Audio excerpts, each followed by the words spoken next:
عزیزان، آپ کی خدمت میں اس سے قبل نمازی کے لباس اور نماز پڑھنے کی جگہ کے متعلق مسائل بیان کیے جا چکے ہیں، اور آج کی ہماری بحث اذان اور اقامت کے سلسلے میں ہے۔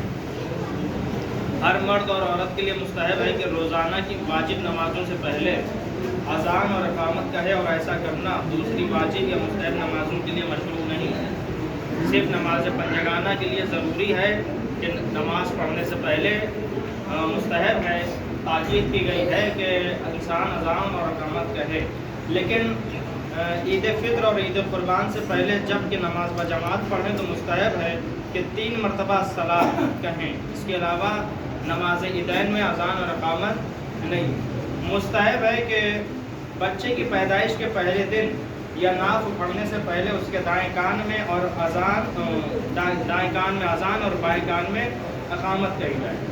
اذان 18 جملوں پر مشتمل ہے اور اقامت 17 جملوں پر مشتمل ہے۔ ٹوٹل اگر اس کے جملے جوڑے جائیں تو اذان میں 18 جملے ہیں اور اقامت میں 17 جملے ہیں۔ اقامت کے 17 جملے ہیں، یعنی اذان کی ابتدا سے 2 مرتبہ اللہ اکبر اور آخر سے 1 مرتبہ لا الہ الا اللہ کم ہو جاتا ہے۔ حی علی خیر العمل کہنے کے بعد 2 دفعہ قد قامت الصلاۃ کا اضافہ کر دینا ضروری ہے۔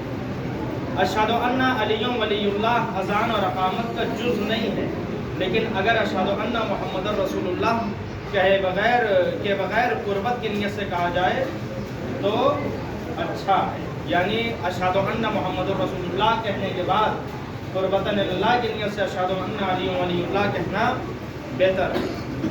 اذان اور اقامت کا ترجمہ آپ کے ذہنوں میں ہو، لیکن یاد دہانی کے طور پر بیان کر دینا ضروری ہے۔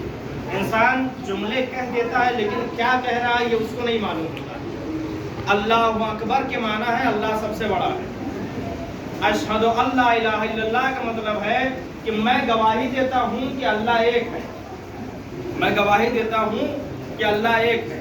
اشہد ان محمد رسول اللہ کا مطلب ہے کہ میں گواہی دیتا ہوں کہ محمد اللہ کے رسول ہیں، محمد اللہ کے رسول ہیں۔ اشہد ان علی ولی اللہ، میں گواہی دیتا ہوں کہ علی اللہ کے ولی ہیں، علی اللہ کے ولی ہیں۔ وصی رسول اللہ، اور اللہ کے رسول کے وصی ہیں۔ وخلیفتہ بلا فصل، اور بلا فصل رسول اللہ کے خلیفہ ہیں۔ حی علی الصلاۃ، نماز کی طرف جلدی کرو۔ حی علی الفلاح، نجات کی طرف جلدی کرو، کامیابی کی طرف جلدی کرو۔ حی علی خیر العمل، سب سے اچھے کام کی طرف جلدی کرو، تیزی کرو۔ قد قامت الصلاۃ، نماز قائم ہو گئی ہے، نماز قائم ہو گئی ہے، نماز کے لیے لوگ آمادہ ہو گئے ہیں۔ پھر لفظ اللہ اکبر آتا ہے، اللہ سب سے بڑا ہے، اور اس کے بعد لا الہ الا اللہ۔ لا الہ الا اللہ کا مطلب ہے کہ اللہ کے علاوہ کوئی اور معبود نہیں ہے، ہم اسی کی عبادت کے لیے کھڑے ہوئے ہیں۔ اچھا، آدمی جب نماز کے لیے کھڑا ہوتا ہے تو سب سے پہلے ضروری ہے کہ نیت کرے۔ نیت کے بعد تکبیرۃ الاحرام کہے، تکبیرۃ الاحرام، یہ تکبیر واجب ہے۔ اس کا کیا مطلب ہے انشاءاللہ آئندہ مسئلوں میں بیان کیا جائے گا، یعنی اگر یہ کوئی جان بوجھ کر یا بھولے سے بھی چھوڑ دے تو اس کی نماز باطل ہے۔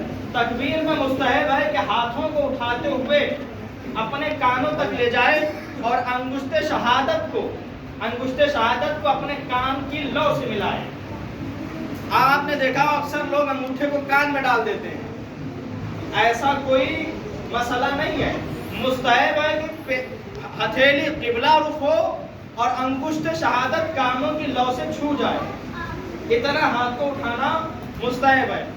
عزیزان، غور کرنے کی بات ہے کہ جب اللہ اکبر آدمی کہتا ہے، نیت کر چکا ہے کہ نماز اللہ کی قربت کے لیے میں پڑھ رہا ہوں، اللہ سے قریب ہونے کے لیے، اس نے ہاتھ کو اٹھایا تو ہتھیلی پیچھے کی جانب، یہ اس بات کی طرف اشارہ ہے کہ ہم اللہ کی بارگاہ میں کھڑے ہو گئے ہیں، اب دنیاوی جتنے ہمارے کام ہیں سب ہم نے پیچھے چھوڑ دیا ہے، ہم اللہ کے لیے آگے آ چکے ہیں۔ جتنے بھی دنیاوی کام ہیں سب کو ہم نے ترک کر دیا ہے۔ اب نماز میں انسان پروردگار عالم کی حمد کرتا ہے، اس کے سورہ پڑھتا ہے الحمد سے، اور یہ سورہ ضروری ہے. لا صلاۃ الا بفاتحۃ الکتاب، نماز ہے ہی نہیں سورہ حمد کے بغیر، نماز ہے ہی نہیں سورہ حمد. سورہ حمد کے علاوہ آپ کو اختیار، آپ کوئی سا بھی سورہ پڑھ سکتے ہیں، جو دل چاہے وہ سورہ پڑھے، لیکن سورہ حمد پڑھنا ضروری ہے، چاہے واجب نماز ہو چاہے مستحب نماز ہو. صلوات پڑھے محمد علی محمد. مسئلہ نمبر 929 ہے کہ ضروری ہے کہ اذان اور اقامت کے جملوں کے درمیان زیادہ فاصلہ نہ ہو، یعنی اذان کہنے کے بعد زیادہ دیر نہ رکیں، تھوڑی ہی دیر بعد فوراً اقامت کہیں، اور اگر ان کے درمیان معمول سے زیادہ فاصلہ رکھا جائے تو ضروری ہے کہ اذان اور اقامت دوبارہ شروع کی جائے. اذان اور اقامت دوبارہ شروع کی جائے.